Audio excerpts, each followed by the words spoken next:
न्याय का संदेश हर दिल तक जाए, डीएल से धेमाजी सबको अधिकार दिलाए।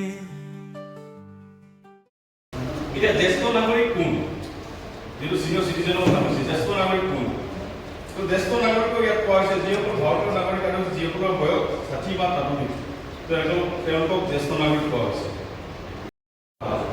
10% আৰু ব্যক্তিগত ক্ষেত্ৰত 15% ক্ষতিপূৰণ দাবী কৰিব পাৰে। অৱশ্যে পাৰিবাৰিক পেঞ্চনৰ ক্ষেত্ৰত এয়া প্ৰযোজ্য নহ'ব।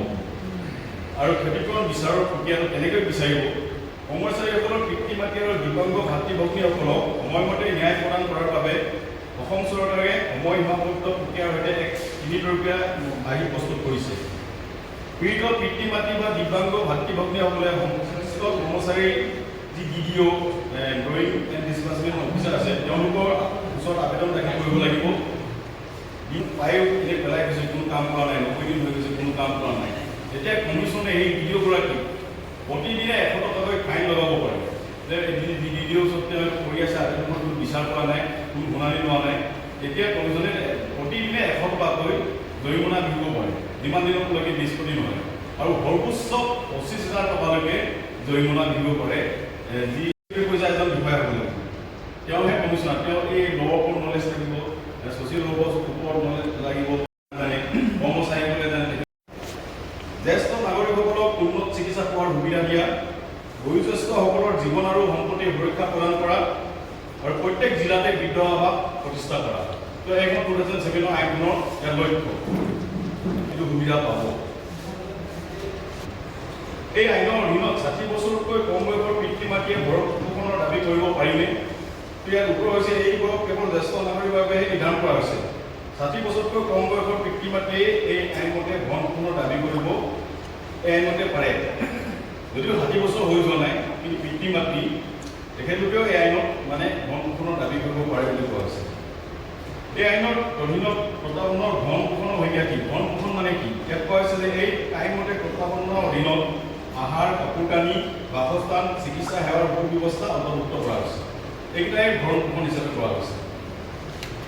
এই আইনৰ অধীনত পিতৃ মাতৃ আৰু ককা আইতাই কাৰ বিৰুদ্ধে আবেদন কৰিব পাৰিব? আমাৰ পিতৃ মাতৃ বা আমাৰ ককা আইতা আছে, তেওঁলোকে কাৰ বিৰুদ্ধে আবেদন কৰিব পাৰিব? পিতৃ মাতৃ বা ককা আইতাই ভৰণ পোষণৰ বাবে দাবী জনাই এজন বা ততোধিক সন্তানৰ বিৰুদ্ধে আবেদন কৰিব পাৰে। সন্তানৰ ভিতৰত ল'ৰা ছোৱালী, নাতি নাতিনী অন্তৰ্ভুক্ত হৈ আছে।